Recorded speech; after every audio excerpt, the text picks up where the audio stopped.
The market just closed, and the AI stocks in your portfolio got hammered. CoreWeave dropped 14%. Nebius fell 17%. Corning lost 14% in a single day. But here's the thing. The culprit wasn't interest rates, and it wasn't a jobs number. It was these companies' single biggest customer, Meta.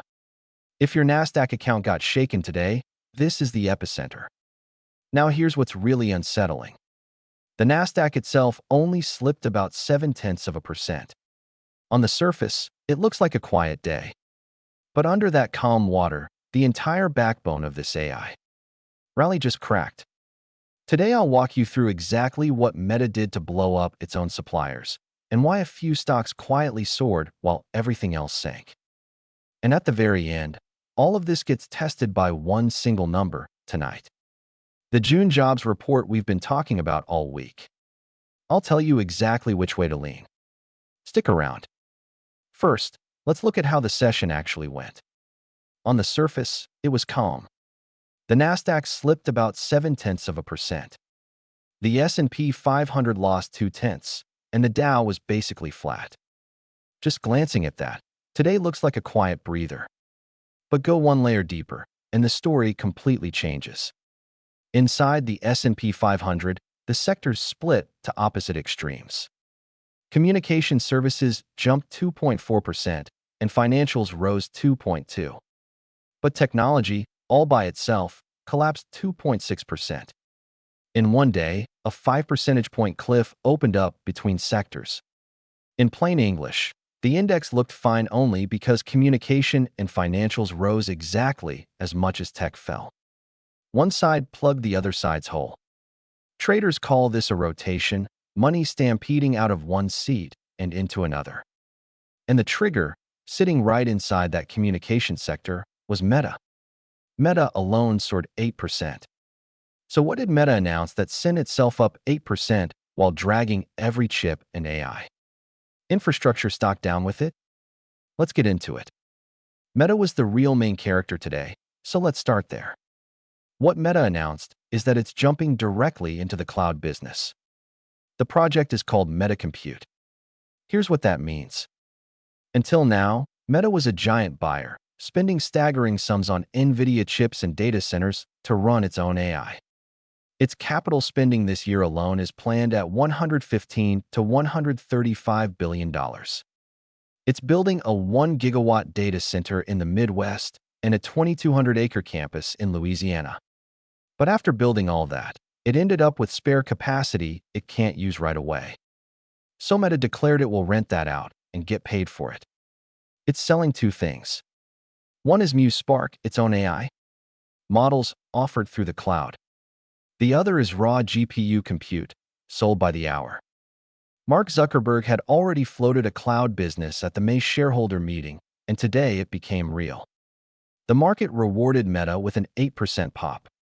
Investors decided that all that AI spending could finally flip from a cost into a money-making business. So far, that sounds great for Meta. The problem is why this one announcement crushed a completely different set of stocks.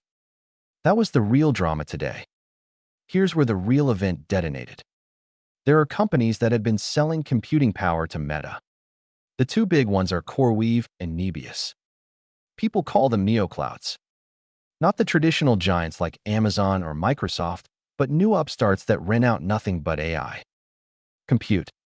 Now here's the twist. CoreWeave had a $21 billion supply contract with Meta. Nebius had a deal worth up to $27 billion. In other words, Meta was their single biggest customer.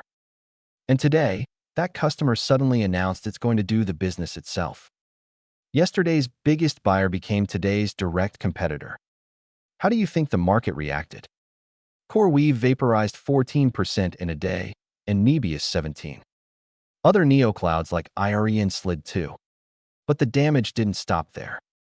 The most shocking stock today was actually Corning, down 14%. Corning used to be just a glass company, but lately it became an AI infrastructure darling by making the fiber optic cables that move data inside data centers. Once fear spread that data center spending could hit the brakes, Corning took a direct hit. On top of that, its price-to-earnings ratio had ballooned to 105, and executives had dumped $30 million of stock in June, which deepened the drop. Chips weren't spared either.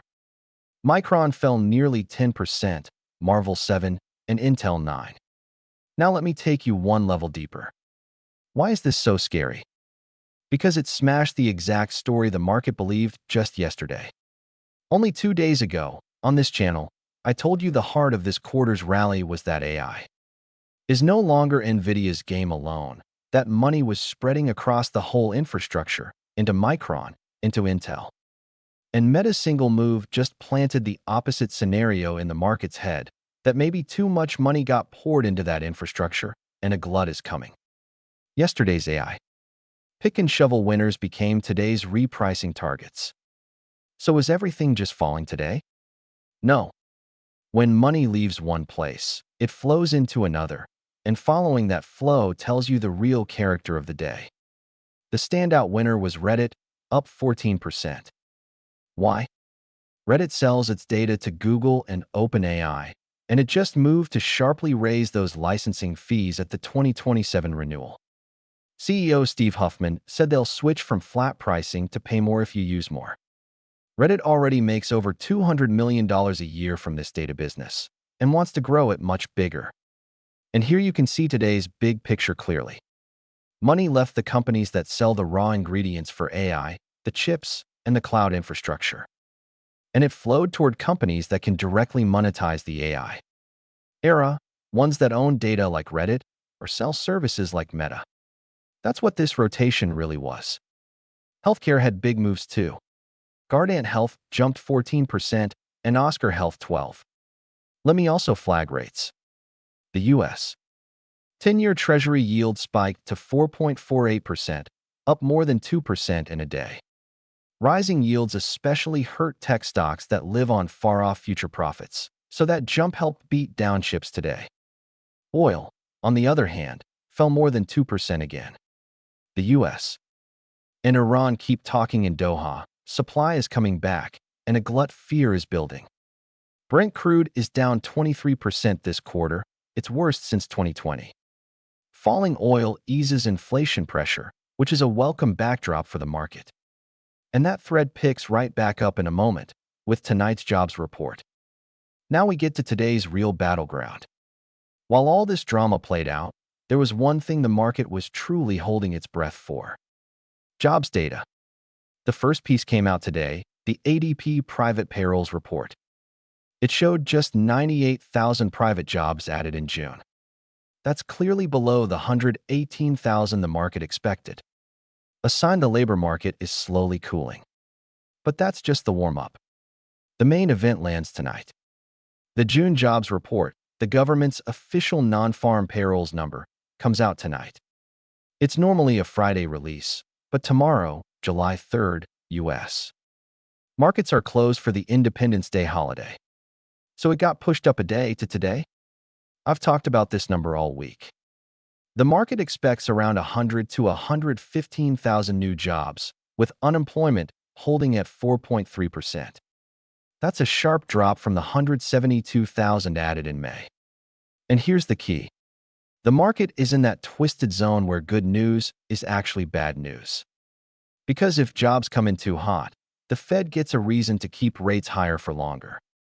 In fact, the market puts a 70% chance the Fed simply holds at its meeting later this month, on July 29th.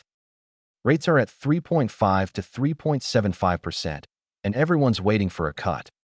So tonight's number is the real fork in the road for whether this shaken AI rally reignites or gets snuffed out. So let's pull it all together. On the surface today looked calm, but underneath there was a real earthquake.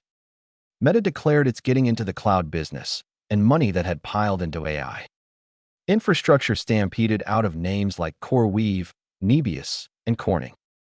Instead, it moved toward companies that make money directly off AI, like Meta and Reddit. Now, that one thing I promised you at the start, tonight's test. Tonight's jobs report decides this. Let me give you my call straight. I think tonight's number likely comes in around expectations or a touch soft. Here's why. Today's ADP private payrolls came in light, and oil keeps falling, easing price pressure. The arrows are all pointing toward a cooling labor market. So play it with two scenarios. 1. If jobs land in line or a little soft, rate cut hopes revive, and today's beaten down AI names could try to bounce. In that case, look at the quality infrastructure that actually earns money, plus the data and service winners we talked about. 2. If jobs come in much hotter than expected, yields spike again, and chips and Neoclouds could wobble one more time. In that case, don't chase, just watch how far this repricing runs. And remember one thing. What Meta showed today is that the real survivors in AI won't be the ones selling the shovels, but the ones digging the gold and selling it. Tonight, we get the first hint. If this helped, subscribe. Markets are closed tomorrow, so I'll be back the next trading morning with the full jobs report breakdown.